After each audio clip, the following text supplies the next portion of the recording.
Okay, The Seventh Son is based off of, it's part one of a trilogy of books. It's called The Spook's Apprentice. Probably not the best name for a book.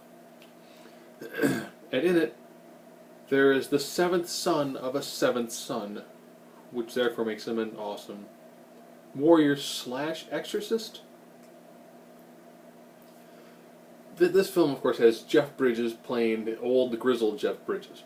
So everything you're trying to see is he's talking through a dark marmalade. So just going through the process of talking to the person. If here's all the different sorts of things you're going to use to battle all the different random demons.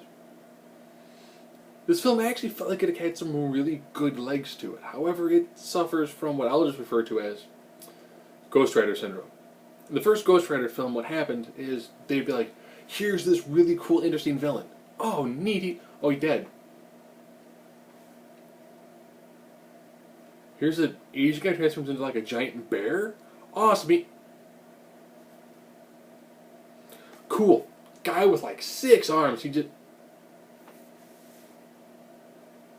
Why introduce like a half dozen of the main villain's lieutenants and then have them pretty much get defeated very easily? So they get virtually no screen time.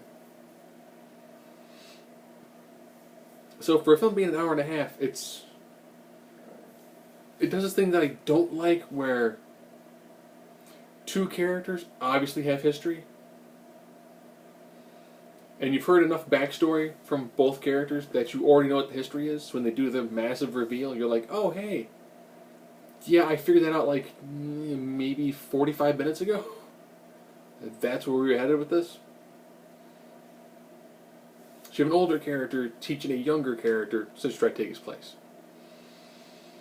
In a world that already feels old, but you have no foreknowledge of it. And there's a tremendous amount of essentially foreshadowing that happens very early on. Had this film maybe had been an hour and 45, maybe closer to 2 hours, they could have fleshed out more of the side characters and would have felt like a much more well-rounded film.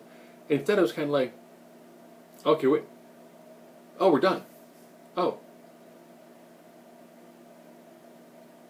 I assume the book had a lot of characters that were important. The studio was like, well, here's the amount of money we've got, here's the amount of time you've got. Try to stuff as much of the book in as fast as you can and have a lot of disposable characters. The concept, interesting. Some of the effects, done well. Some effects are horrible. When the witches transform into dragons, it looks pretty good. It's got some good moments to it, but overall it's definitely worth a watch like a Netflix or an Amazon Prime, but I can see why it did not do very well in theaters.